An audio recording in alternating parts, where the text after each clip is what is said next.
the shelf to suddenly looking to see where they need to improve. Fernandes made an instant impact, for example. Now they've gone for Donny van de Beek. What difference do you think that is he going to make for them? Well, he's a fantastic player. He could play 6, he could play 8, he could play 10. You know, you're looking at Fernandes and Pogba, and they probably will play with him maybe just behind because he's a fantastic footballer. It's a fantastic signing. And I think when you look at Man United, what they've got up front, with putting Van der Beek in there as well, with them too. They just made one signing in Fernandes, and it all changed for Man United. All of a sudden, they look amazing. But for me, from the defensive point of view, I just feel that they're still very weak. And we're hearing like City might get Koulibaly. They've got to be going in there trying to do that. They've got to be trying to do that deal, because when you look at them from left back, yes, we know that Wan-Bissaka, you know, a fantastic right back, great defender, but Lindelof and even Harry Maguire. I think that for me, from the left side, those three are there for the taking. And I think that if you're going to go and challenge those teams, that needs to be a lot stronger. I don't think that's strong enough for me at the moment. Yeah, I agree. And they're going all out for Jadon Sancho. For me, they don't need Jadon Sancho. He's a player they do not need. I think they've got Greenwood. I think they've got Martial. They've got Rashford. They've got James. They've got pace. When people coming up the field against Man United, they're in their element. They've got their space in behind. Sancho gives them that because he's got pace. Listen, you can't get enough great players, but I think there's more needs. I think they need defensive players. For me, I would go out and get Jack Grealish. I think he's another Fernandes. I think he helps them out, unlock the door when teams do sit back against them when they struggled. And I'll go and get Gareth Bale. Go and get Gareth Bale for nothing. Well, we'll come back to that, because that was a little nugget that you just dropped in there. But what has happened to Jack Grealish in this transfer window? It was all laid out on a plate. His future was there to be seen. The worst thing could happen to Jack Grealish, and the Villa fans won't like me saying this, they stayed in the division. I think Jack Grealish going down with Aston Villa had no choice but to leave, and the price would have been less. I think now the price is so high because they want to keep him at the football club, and I don't blame them. I think that he's outpriced himself. I do feel as well, though, if you look at the value that you might be able to get from Donny van der Beek and what you can get from Jack Grealish, what they've got Fernandes, they've got Pogba in respects of creativity. I'm not sure where he'd work in Man United now. They've got a player now. He could play 3 positions in Van der Beek. That's good business from them. But I do agree. You know, as much as Jadon Sancho, we're hearing great things, we're seeing great things. Man United need to do what Liverpool done, address the problems, and then see where they go from there. Totally agree. We haven't even done Arsenal and Spurs yet. We might come back to Spurs with that Gareth Bale point a little bit later on. It might be that he's on the mood is maybe the most significant, because they've brought in somebody who isn't taking a place from one of the younger kids, but is providing experience next to whoever it is that he plays alongside. And they can learn. I'm not saying they're not good to bring these signings from all over the world, if they're good types as well. He looks like a really good type. If you're coming an academy boy and you're watching Thiago playing in the midfield, you can only but learn from him. I mean, he's an excellent player. And let's face it, you're not going to find a player like him through your academy every day. No. You know, so these boys, if they get, I'm not opposed to bringing players in. We want to see the best players in the world in the Premier League, but not at the expense of our young kids who are coming through, unless they are really better. I think at Liverpool, Curtis Jones and Nico Williams, they have already shown that they've got the talent to fight for their place at the very least at Liverpool. I think at Chelsea it's a different story, and I agree with you, and it'd be very interesting to see who is driving that, because I know Jody Morris and Frank Lampard are very big champions, much like yourself, of the young talent, because they'd worked with them, they know them.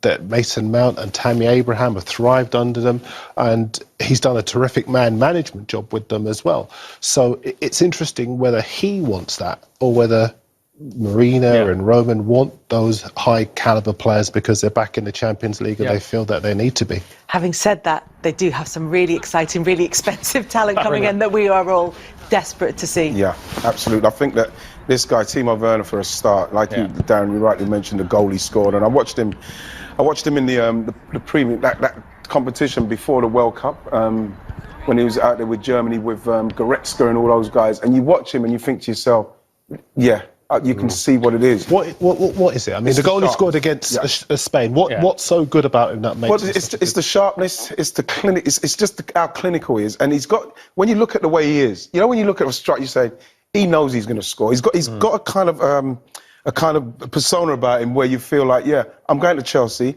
and I am going to score and I'm going to do very well. So this is why you look at a Tammy and the guys and you have to think to yourself, you need to kind of tap into how he thinks. Because when I watch him and he's going, I think, yeah, he's going to score. You watch him walk out, he's got a look on his face where I'm going to score, I'm going to link, I'm going to do my stuff, and I'm going to score. He's got it. He's got the striker vibe. Like what Shearer was like. Yeah. You look at Shearer, you watch Shearer walk into a room, he looks like, if there's a goal in there, I'm going to score it in this room. Yeah. He just looks like that. Teddy Sheringham, I used to have Michael Owen, Robbie Fowler. You know, you look at playing and he's got that. Well, he's got no interest, right, is he, in any other part of the game apart from scoring. And he can play, he's flexible, he can play all across the front three. You know, he allows them to play in different ways. That's why I'm so surprised Liverpool never went for him. You know, because he can play off the left, he can play down the middle, off the right-hand side with the fluidity what they have in their strike balls. Chelsea have got him, he will score goals. He's played for unfashionable sides. This is the biggest side he's ever going to play for. In my opinion, I think he'll be there for a long, long time and he will score bundles of goals and take them where they need to be this season. And Wright is absolutely right. There's pressure on Frank Lampard this season. He needs to win something this year. I'm not saying the Premier League. I think he needs to win a trophy and he certainly needs to be in a Champions League again. So how's he set up then? I think he's flexible the way he sets up. He's shown that this year, but I think we're adding like Kai Havertz and the likes of Timo Werner. I think it gives them them options. I like Thiago Silva. I think he's a fantastic signing for him. I mean, he's an older head, but he can help the likes. They're talking about Tomori possibly going on loan to Everton. That would be a shame because I think he could benefit from staying around and playing a few games with Thiago Silva. I think he's a great short-term signing for him. I agree. Listen, when we covered Chelsea last season,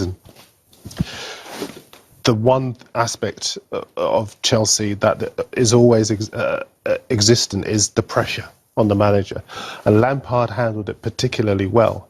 And there was always this view that if they were to get into the Champions League, they'd do something, but nobody expected they would do what they've done so far, and they are still trying to sign another goalkeeper. Edouard Mendy from Rennes, who wants to come. I think it's going to be about £30 million or something. And I think that will be, if they can get him as well as Thiago Silva, then defensively they'll be a lot stronger. And that's going to be the key as to whether Frank Lampard does well this season or not. It could be a really big season for Chelsea. The potential is all there. It's whether or not it comes together on the pitch. And obviously, before they're aiming for Liverpool at the top of the table, but before that, they've got to catch Manchester City. Even they were 18 points off the champions by the end of the season. They've done some business themselves. Before we talk about that you mentioned Messi earlier, and I just wanted to get a player perspective because players are all gossiping about who's going to be coming in, about what's going to be happening. The Manchester City players will see that Pep Guardiola's been in Barcelona, pictures of him having his, pictures of him, walking the streets and having his photo taken. Would they have been excited, and will they be disappointed that he hasn't arrived? I think they'll be devastated because the way it happened, as much as when it finally happened, he's got to stay for whatever reason.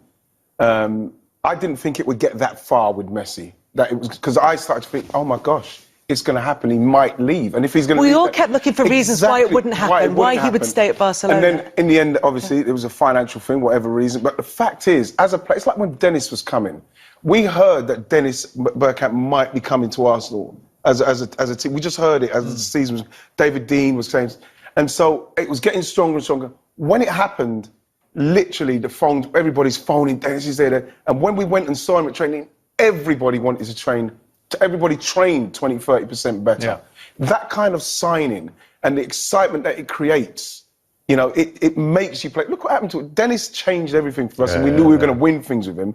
That's what they're thinking because they looked at what Liverpool have done, and let's face it, Liverpool literally blasted them out of the game last season. They don't want that to happen. With Messi, they know that gets them to a place where, right, you're going to be chasing us again. So when it doesn't happen, they go back to it like, oh my gosh, we've got to try and hope that Liverpool don't do that again. Because with Messi, honestly, Darren,